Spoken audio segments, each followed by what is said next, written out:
You hear the words the Middle Ages, and you probably think of castles, knights, maybe a dragon or two, right? It feels like this distant ancient world that has absolutely nothing to do with us. But what if I told you that the echoes of that time are all around us?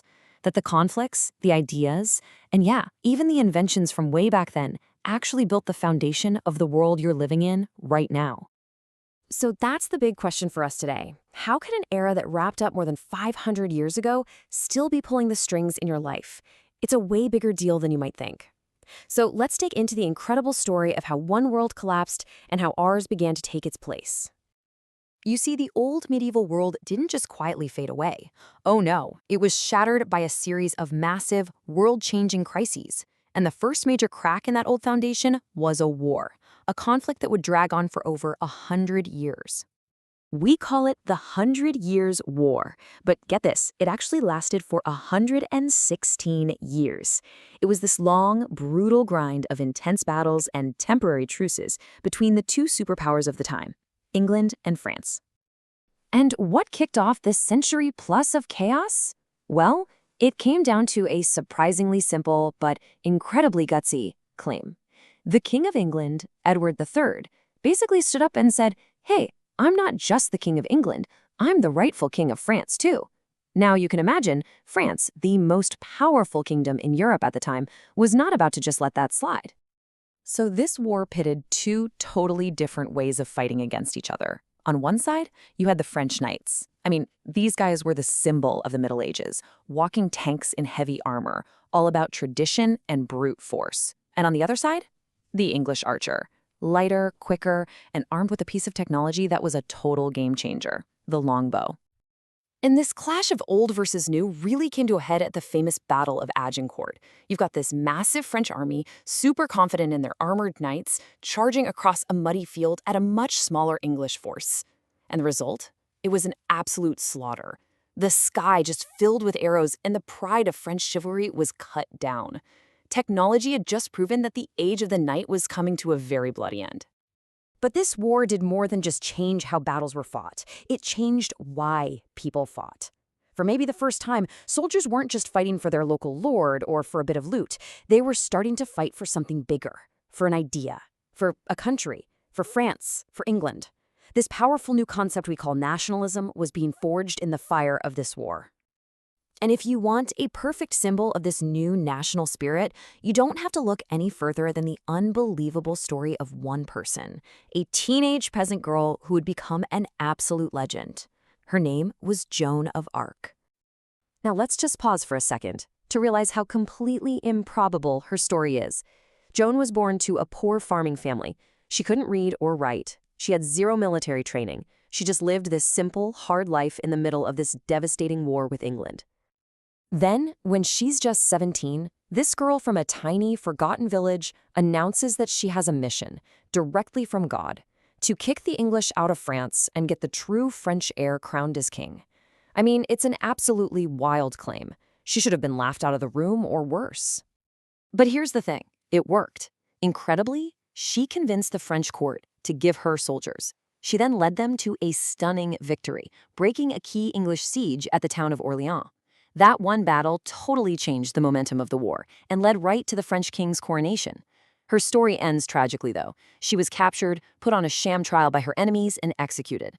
But in death, she became something even more powerful, a timeless symbol of France itself.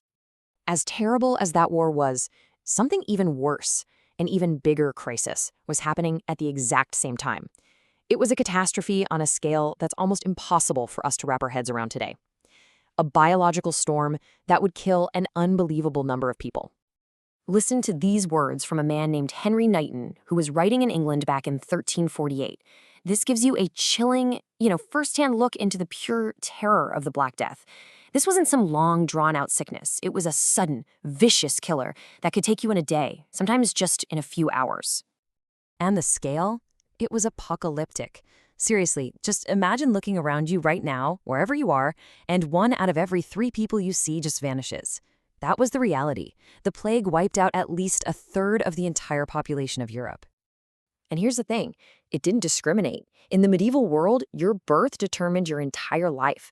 Society was rigid, but the plague, It didn't care if you were a serf in a hut or a noble in a castle. It swept through every level of society, killing with absolute equality. And ironically, the very trade routes that brought wealth and goods to Europe, they became highways for death. Carried by fleas on rats that hitched a ride on merchant ships, the plague just rolled across the continent like a relentless tide. In just 5 short years, it had consumed almost all of Europe. Now, a loss of life on that scale doesn't just cause grief, it completely broke the economy. I mean, think about it. With a third of the workers gone, suddenly the peasants and laborers who survived were valuable. They had leverage for the first time. They could demand actual wages, they could leave their land, and they could build new lives for themselves. The very foundation of the old feudal system just crumbled away. But here is the amazing twist in the story. You would think all this war and plague and death would just lead to, well, more of the same. But out of those ashes, something entirely new began to grow. This period of insane crisis actually triggered a massive wave of innovation that would completely reshape the world. And it kind of makes sense, right? When all the old ways of doing things, all the old answers, fail so spectacularly, you're forced to come up with new ones. Pure desperation fueled this incredible search for new technologies, new ideas, new ways to get some control over a world that felt like it had gone completely mad. In warfare, we saw the longbow make the knight obsolete, while next came the cannon, which made his fortress obsolete. Those huge stone castle walls, which had stood strong for centuries, could now be blasted into rubble with gunpowder. The very symbols of medieval power were being toppled by technology. And it wasn't all about destruction. This spirit of innovation led to new tools like the astrolabe and the magnetic compass. And these things gave sailors the confidence to do something they'd rarely done before: sail out of sight of land, into the vast open ocean. This kicked off the great age of exploration that would eventually connect the entire planet. But of all these mind-blowing changes, there is one invention that stands head and shoulders above the rest. One piece of tech that, you could argue, did more to build our modern world than any other. In 1450, a man named Johannes Gutenberg perfected his printing press. Okay, so let's bring it all back to that first question. How does this ancient history affect us today? Well, the 100 Years' War helped create the very idea of nations. Its new weapons kicked off an arms race of military technology that we're still living in. Gutenberg's printing press launched the information age. And the story of a girl like Joan of Arc?